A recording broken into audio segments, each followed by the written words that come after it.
Olá pessoal, tudo bem com vocês? Eu espero que sim. Hoje nós vamos corrigir a atividade 8 de Ciências da Natureza, Eletricidade em Foco, parte 2. Vamos lá? Questão 1. Como já discutimos em aula, é impossível estudar eletricidade e a construção de circuitos elétricos sem compreender de forma clara a importância do elétron na assimilação do conceito de carga elétrica.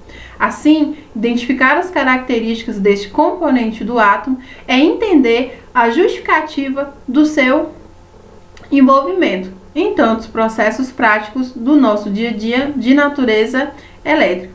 Assim, vamos refletir um pouco sobre o elétron na prática e verificar todas as situações onde ele deve ser estudado com muito cuidado. Vamos lá? Então, a gente tem aqui uma figura e analise a figura a seguir. Fui atingido, perdi o elétron.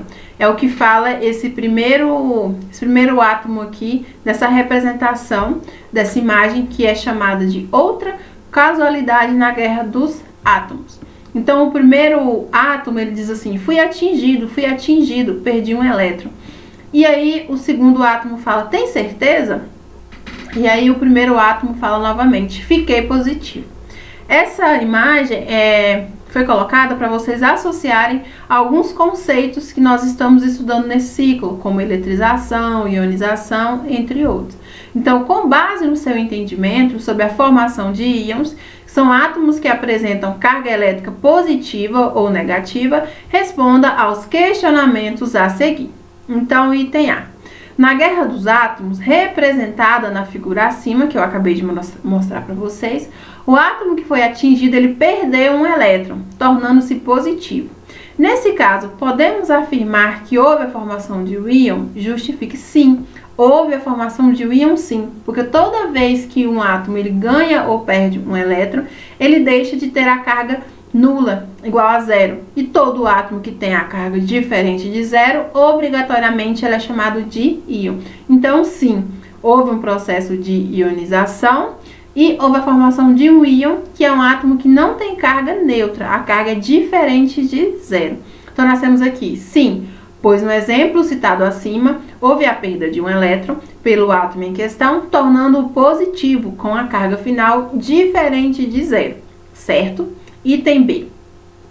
Caso na guerra atômica citada acima, o átomo atingido tivesse ganhado um elétron, o que aconteceria com a sua carga? Ele continuaria sendo eletricamente neutro ou se tornaria um íon? Justifique. Como nesse caso aqui eu tenho ganho de um elétron, novamente a gente tem cargas finais, a carga final vai ser diferente de zero. Então eu vou ter um átomo que agora não tem mais carga zero, vai ter uma carga negativa, porque houve o ganho de um elétron. E se a carga é diferente de zero, obviamente eu tenho um íon. Então, nesse caso aqui, a carga vai ser negativa e eu não tenho mais um átomo neutro, e sim um íon negativo.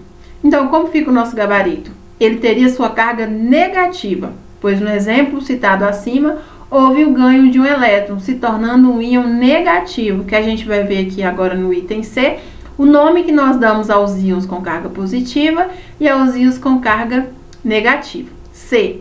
Nos exemplos acima, para os casos onde você julgou que ocorreu a formação de um íon, especifique em quais exemplos ocorreu a formação de um íon ou um ânion, justificando a sua resposta. Então, nesse caso aqui, como vocês viram aqui, tanto no item A como no item B, nós tivemos a formação de um íon. Então, na letra A, a gente tem um íon positivo, que é chamado de cátion, pois ocorreu a perda de um elétron, tornando o átomo eletricamente positivo. Então, perdeu um elétron, ficou com excesso de carga positiva, a gente chama de cátion. E na letra B, a gente tem um íon negativo, que a gente chama de ânion, pois ocorreu o ganho de um elétron, tornando o átomo eletricamente neutro. Se eu tenho um elétron a mais, eu tenho excesso de carga negativa. Carga negativa é diferente de zero, eu tenho íon, e esse íon vai se chamar ânion. E na letra B, temos o seguinte. Como estudamos nesse ciclo, vários modelos atômicos foram propostos ao longo da história, na tentativa de representar da maneira mais fiel a estrutura real do átomo, que é tão importante para o estudo da matéria. Assim, Com base no seu entendimento sobre as características dos modelos atômicos na imagem analisada nessa atividade, qual é o modelo representado pelos personagens na Guerra dos Átomos?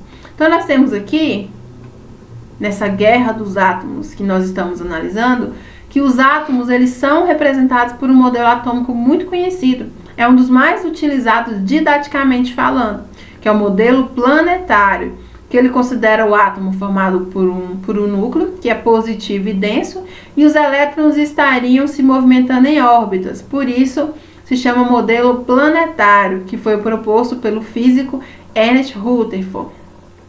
E foi muito importante para que nós possamos entender mais sobre a atomística, sobre como seria esse átomo, essa partícula tão importante para o entendimento da matéria. Na questão 2, nós temos o seguinte: a incidência de raios no Brasil é um tema de grande relevância em vários aspectos, inclusive de segurança, devido aos riscos necessários às regiões que apresentam esse evento com frequência, na qual medidas vêm sendo estudadas de modo a buscar as estratégias de lidar com tais afirmações. Vamos analisar? Então, eu tenho esse infográfico aqui, e ele traz basicamente 3 informações relativas ao nível, ao índice de vítimas de incidência de raios no nosso país. Então, eu tenho aqui o número de mortes em relação a alguns estados, que são dados de 2000 a 2014. Então, eu tenho, por exemplo, que no Tocantins eu tive 75 mortes nesse período, em São Paulo eu tive 263 mortes, Mato Grosso do Sul 103 mortes, Amazonas eu tive 84 mortes e por aí vai. Já em relação ao perfil das vítimas fatais por gênero, eu tenho que 82% são homens e apenas 18% são mulheres nesse contexto. Em relação à faixa etária, eu tenho que 25% das vítimas estão na faixa de 0 a 14 anos, 43% estão na faixa de 15 a 24 anos, 24% estão na faixa de 25 a 29 anos e 8% estão na faixa de 60 anos ou mais. Então, com base nos dados apresentados no infográfico acima, responda aos questionamentos a seguir. A. Em qual estado brasileiro o maior número de medidas de segurança devem ser desenvolvidas, visando aplicar ações efetivas para aumentar a segurança quanto ao risco da incidência de raios? Justifique.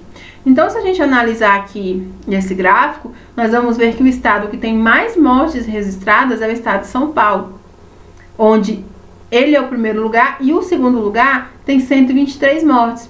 Então, é um estado que se destaca consideravelmente nesse contexto. Então, é a região onde o maior número de medidas devem ser adotadas, devido ao grande número de mortes em relação aos demais estados. Então, como fica o nosso gabarito? O estado de São Paulo é a região onde o maior número de medidas preventivas devem ser tomadas, porque é a região onde se tem o registro do maior número de mortes por incidência de raios no nosso país, que é um dado muito importante. E no item B temos o seguinte: analisando o perfil das vítimas da incidência de raios por faixa etária, podemos observar que os grupos com maior chance de sofrerem com a descarga de raios constituem a população economicamente ativa ou inativa? Justifique. Essa população inativa, ela é formada pelas pessoas que trabalham, que de alguma forma contribuem para o giro do dinheiro da nossa economia. Pessoas que estudam, que de alguma forma contribuem nesse sentido. A população economicamente inativa fica sendo os pensionistas, os aposentados, que, embora já tenham contribuído, nesse momento não participam ativamente da economia do nosso país, mas de outras formas. Então, se a gente analisar aqui esses dados aqui, a gente vê que 15 a 24 anos tem aqui 43% da média total. Então, é um valor bem considerável. De 25 a 29 anos, a gente tem aí 24%. Apenas 8% são na faixa de 60 anos ou mais. E 25% de 0 a 14 anos. Então, a gente pode observar e inferir que a maior parte da população que sofre com essa incidência de raios são pessoas que fazem parte da população economicamente ativa, que estão na faixa de idade, que trabalham, estudam e fazem parte de fato da economia do nosso país. Então, o nosso gabarito fica assim. Os grupos com maior chance de sofrerem com a descarga de raios constituem a população economicamente ativa, pois são indivíduos na faixa de 15 a 29 anos que trabalham, estudam e realizam outras atividades importantes para a economia do país. Lembrando que o nosso país ele tem muita incidência, um grande índice de incidência de raios, onde 78 milhões de raios caem todos os anos no nosso país. E a cada 50 mortes no mundo por raios, um ocorre no Brasil. Então, são dados que são importantes, que precisam ser disponibilizados em um intervalo de tempo considerável para as populações, para todos os órgãos públicos, e que nós precisamos entender e compreender esse conteúdo para fazermos as nossas observações e conseguirmos usar esse conhecimento para vários contextos. Eu espero que vocês tenham entendido e qualquer dúvida podem me procurar. Boa correção e até a próxima!